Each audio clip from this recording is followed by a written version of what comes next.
कहीं ब्याह शादी या त्योहार पे किसी घर जाते हैं, वहाँ कुछ खाते नहीं है, इससे अगले को बुरा लगता होगा। क्या यह आपका व्यवहार उचित है? कि आपके घर यदि कोई मेहमान आए, उसको डायबिटीज़ की बीमारी है और आपने उसके लिए खास मिठाई बनाई, तो वो आपके घर जब आता है और मना करता है तो आपको बुरा लगता है। एक दूसरे प्रकार का भी दोष है अन्न का, जिसे कहा जाता है आश्रय दोष। एक ज़माने में जो लोग भोजन बनाते थे उनको महाराज कहा जाता था। महाराज अर्थात वो जिसका अपनी कर्मेंद्रिया जिसकी वश में हो। आपने सुना होगा रसोई को चौका भी कहा जाता है भारतीय संस्कृति में। तो चौका मतलब कुछ चार बातें, where there is a will there is a way. अगर जहाँ चाह है वहाँ राह है। अगर कोई व्यक्ति दृढ़ संकल्प कर ले तो जो चाहे वो पा सकता है।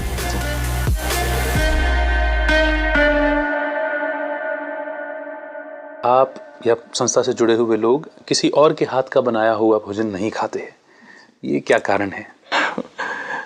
देखिए, इस बात का उत्तर मैं इस तरह से देना चाहूँगा कि आपके घर यदि कोई मेहमान आए जी, उसको डायबिटीज़ की बीमारी है जी, और उसको डॉक्टर ने कह रखा है कि भाई आपको मिठाई नहीं खानी है जी, और आपने उसके लिए खास मिठाई बनाई है जी, तो वो आपके घर जब आता है और मना करता है तो आपको बुरा लगता है। आपके तरफ से नहीं जीत पाएंगे। क्योंकि देखिए, उसको वो तो कहता है कि भाई मैं तो खा सकता हूँ पर डॉक्टर ने मना किया है खाने के लिए। तो उसी तरह देखो, जब भी हम किसी एक मार्ग पर निकल पड़ते हैं तो वहाँ पे कुछ धारणाएं होती है, कुछ वहाँ के नियम होते हैं, कुछ दृढ़ता स्वयं में लानी पड़ती है। तो इस संस्था की भी अन्य एक मुख्य धारणा है, जैसे मैंने आपको कुछ समय पहले कह रहा था कि अन्न के 3 प्रकार के दोष होते हैं, जिसमें हमने जाति दोष तो देख लिया कि जिसमें राजसिक, सात्विक और तामसिक। एक दूसरे प्रकार का भी दोष है अन्न का, जिसे कहा जाता है आश्रय दोष। अभी ये जो दोष है, इसमें ऐसा है कि जो व्यक्ति जो पैसा आ रहा है, किस कमाई से ये पैसा आ रहा है, उसका भी, जैसे किस प्रोफेशन से, मतलब कोई 2 नंबर की कमाई कर रहा है, कोई और दूसरा गलत काम कर रहा है, अनैतिक कार्य कर रहा है, उस तरह से वो पैसा है और उससे वो भोजन बनाया जा रहा है, तो जो व्यक्ति वो अन्न खाएगा उस पर प्रभाव पड़ेगा जी। ये आश्रय दोष में तो ये एक बात है। या फिर ऐसा कोई व्यक्ति है, मैं हूँ सपोज, और मैं किसी दूसरे पर आश्रित हूँ और वो जो व्यक्ति कमाता है वो अनैतिक तरीके से कमाता है जी। और वही अन्न मैं खाता, तो उसका भी मुझ पर प्रभाव पड़ेगा जी। और इसी में आश्रय दोष में एक तीसरी एक बात है कि किस मनस्थिति में व्यक्ति भोजन बना रहा है। मतलब व्यक्ति जो भोजन बना रहा है उसके मन के वाइब्रेशंस भी उस भोजन में जाते हैं और वही वाइब्रेशंस खाने वाले के मन पर प्रभाव करते हैं। और तीसरा जो दोष है वो होता है निमित्त दोष, मतलब कितना साफ सुथरा हो, रसोई कितनी साफ सुथरी हो। आप देखो कि एक ज़माने में जो लोग भोजन बनाते थे उनको महाराज कहा जाता था। हाँ, आपने सुना होगा महाराज आए हैं। तो ये महाराज अर्थात क्या? महाराज अर्थात वो जिसका अपनी कर्मेंद्रिया जिसकी वश में हो। क्या बात! तो इसीलिए उसको महाराज कहा जा सकता। और ये जो महाराज थे वो जब रसोई घर में जाते थे तो वो एक ऐसा वस्त्र पहनते थे जो कि सिला हुआ ना हो, वो एक स्पेशल उनका क्लॉथ्स होता था उसके लिए, भोजन बनाने के लिए। और एक बार वो किचन में चला गया कि वापस वहां से बाहर नहीं आता था जब तक कि भोजन पूरा ना हो जाए। मतलब ये है कि साफ सुथरा।